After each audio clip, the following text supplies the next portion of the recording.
平時鋪頭咪成日好中意講話咩唔好食唔收錢啊嗰啲咁嘅嘢，我成日一路都好想知道，如果我真係話唔好食呢，佢係咪真係唔收錢？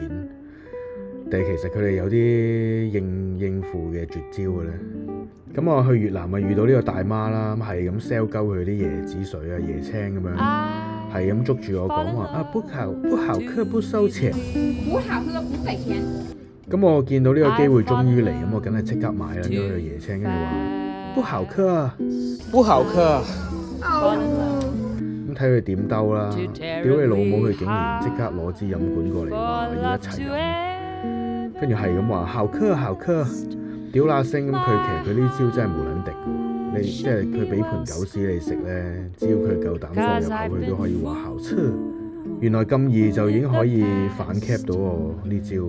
咁所以原來呢啲咩不好咩唔好食唔收錢呢啲呢，其實你咁厚面皮呢，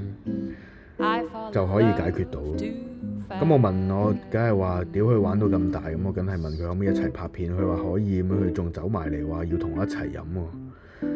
黐鳩線，佢仲癲過你哋尋日係咁喺呢度 like 鳩我個 story 嘅。我懷疑佢同你一樣勁想同我做愛。